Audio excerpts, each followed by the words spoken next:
உலகப் பயணியின் புத்தகம். ஐடியல்களின் சொர்க்கம். காண்டோ 12 இலட்சியத்தின் சொர்க்கம் பக்கம் 277. எப்போதும் இலட்சியம் தூரத்திலிருந்து அழைக்கப்பட்டது. கண்ணுக்குத் தெரியாதவற்றின் தொடுதலால் விழித்தெழுந்து அடையப்பட்ட விஷயங்களின் எல்லையைத் தவிர்த்து வலிமையான கண்டுபிடிப்பாளரை விரும்பினார். சளைக்காத சிந்தனை. ஒவ்வொரு அடியிலும் ஒரு ஒளிரும் உலகத்தை வெளிப்படுத்தினார். அது அறியப்படாத சிகரங்களுக்கு அறியப்பட்ட சிகரங்களை விட்டுச் சென்றது. உணர்ச்சிவசப்பட்டு அது உணரப்படாத தனிமையான உண்மையைத் தேடியது. அது மரணத்தையும் பிறப்பையும் அறியாத ஒளியை ஏங்கியது. ஆன்மாவின் தொலைதூர ஏற்றத்தின் ஒவ்வொரு கட்டமும் ஒரு நிலையான சொர்க்கத்தில் கட்டப்பட்டது, எப்போதும் இங்கே உணரப்பட்டது. பயணத்தின் ஒவ்வொரு வேகத்திலும் அற்புதமானது. ஒரு புதிய அளவு அதிசயம் மற்றும் பேரின்பம். ஒரு புதிய படிநிலை பீயிங் இன் வலிமையான படிக்கட்டில் உருவானது.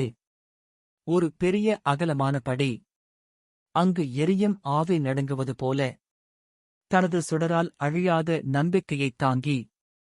ஒரு பிரகாசமான கடவுள் தனது ஆன்மாவை வழங்கியது போல. யாத்ரீகர்களின் கால்களின் நடையை உணர முடியும். நித்தியத்தின் வீட்டிற்கு விரைந்து செல்கிறார். ஒவ்வொரு பிரகாசமான படிக்கட்டுகளின் இரு முனைகளிலும் இலட்சிய மனதின் சொர்க்கங்கள் காணப்பட்டன. கனவு காணும் இடத்தின் நீலவொளியில் சந்திரனைப் பற்றிக் கொண்டிருக்கும் பிரகாசமான வானத்தின் கீற்றுகள் போல. ஒருபுறம் மிதக்கும் சாயலில் ஒளிரும் சாயல். ஆன்மாவில் சூரிய உதயத்தின் மகிமை. இதயத்தின் நுண்ணறிவின் நடுங்கும் பேரானந்தம். மற்றும் அழகு தரும் தன்னிச்சையான பேரானந்தம். மரணமற்ற ரோஜாவின் அழகான ராஜ்யங்கள். மரண உணர்வில் உறைந்திருக்கும் ஆவிக்கு மேலே பரலோக அமைதியின் சூப்பர் நனவு மண்டலங்கள் உள்ளன. கீழே உணர்வற்றவரின் மந்தமான மங்கலான படுகுழி. புத்தகம் 2 உலகப் பயணியின் புத்தகம்.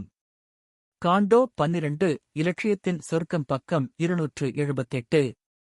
நம் வாழ்வியல் பின்னால் மரணமற்ற ரோஜா. மறைவான காற்றின் குறுக்கே ஆவி சுவாசிக்கிறது. பிரபஞ்ச அழகு மற்றும் மகிழ்ச்சியின் ஒரு உடல். காணப்படாதது, குருட்டு துன்ப உலகத்தால் யூகிக்கப்படாதது. இயற்கையின் ஆழமான சரணடைந்த இதயத்திலிருந்து ஏறுதல். அது கடவுளின் காலடியில் என்றென்றும் பூக்கிறது. வாழ்க்கையின் தியாக மர்மங்களால் உணவளிக்கப்படுகிறது. இங்கேயும் அதன் மொட்டு மனித மார்பகங்களில் பிறக்கிறது. பின்னர் ஒரு தொடுதல், ஒரு இருப்பு அல்லது ஒரு குரலால் உலகம் ஒரு கோவில் மைதானமாக மாற்றப்படுகிறது. மேலும் அனைத்தும் அறியப்படாத காதலியை வெளிப்படுத்துகிறது. பரலோக மகிழ்ச்சி மற்றும் எளிமையின் வெடிப்பில் வாழ்க்கை உள்ளே இருக்கும் தெய்வீகத்திற்கு அடிபணிந்து அதன் அனைத்தையும் பேரானந்தமாக அளிக்கிறது.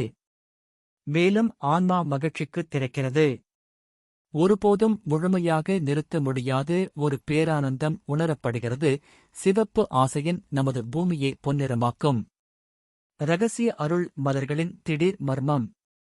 தங்கள் முகங்களை மறைத்து அனைத்து உயர்ந்த கடவுள்களும் நமது நம்பிக்கைகளின் அழுக்கடைந்த உணர்ச்சி சடங்கிலிருந்து அவர்களின் பெயர்களையும் அவர்களின் அழியாத சக்திகளையும் வெளிப்படுத்துகிறார்கள். ஒரு உமிழும் அமைதி தூக்க செல்களை எழுப்புகிறது. சதை ஆவியாக மாறுவதற்கான ஒரு ஆர்வம் இறுதியாக அற்புதமாக நிறைவேறுகிறது. எங்கள் வாழ்க்கை உருவாக்கப்பட்ட அதிசயம். வெண்மையான குரலற்ற குபோலாவில் ஒரு சுடர் காணப்படுகிறது.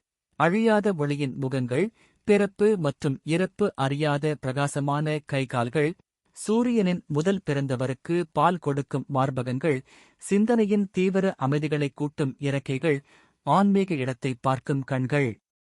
நமது மறைக்கப்பட்ட வான சக்தி மையங்கள் மலர்களைப் போல ஒரு சொர்க்க சூழ்நிலைக்குத் திறக்கின்றன. மனம் அமானுஷ்ய கதிருடன் சிலிர்க்கிறது. மேலும் இந்த நிலையற்ற உடலும் கூட சிறந்த அன்பையும் குறைபாடற்ற மகிழ்ச்சியையும் உணர முடியும்.